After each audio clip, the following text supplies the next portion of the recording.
Hello বন্ধুরা, সবাই কেমন আছো? আশা করি সবাই ভালো আছো। আর সকলকে জানাই শুভ দীপাবলির প্রীতি শুভেচ্ছা ও আন্তরিক ভালোবাসা। তো আজকে কালী পুজোয় আমি কী করলাম, আমার বাড়িতে কীভাবে পুজো হলো, তো সবটাই তোমাদের সাথে শেয়ার করবো।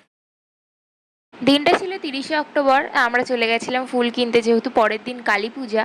দীপান্বিতা অমাবস্যা আঁকার জন্য বাজারে অনেক ভিড়, আর ফুল পাবো না বলে তার জন্য আমরা আগের দিনই চলে গেছিলাম।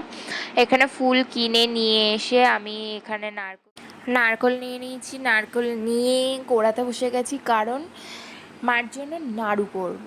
আর সেটা সম্পূর্ণ আমি নিজে একা।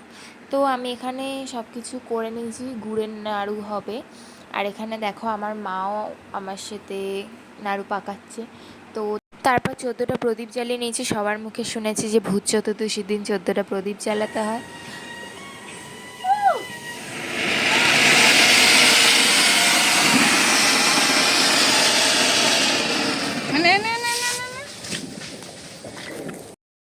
তো দীপান্বিতা অমাবস্যার সকালবেলা আমি স্নান করে জোগাড় করা শুরু করে দিয়েছি। তো তোমাদেরকে পুরো ভিডিওটা দেখার অনুরোধ রইল।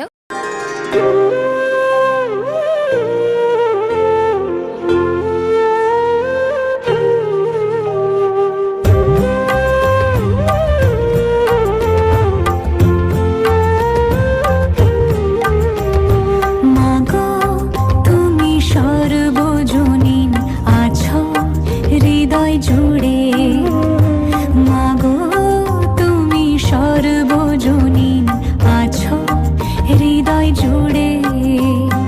মা আমি মাদার কি ভুলি তাকি করে, মা আমি মাদার কি ভুলি তাকি করে।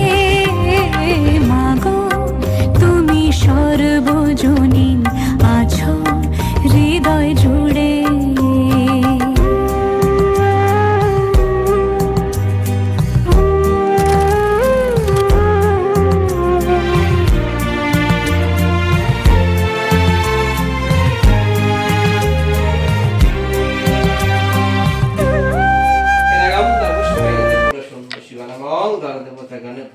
নমঃ।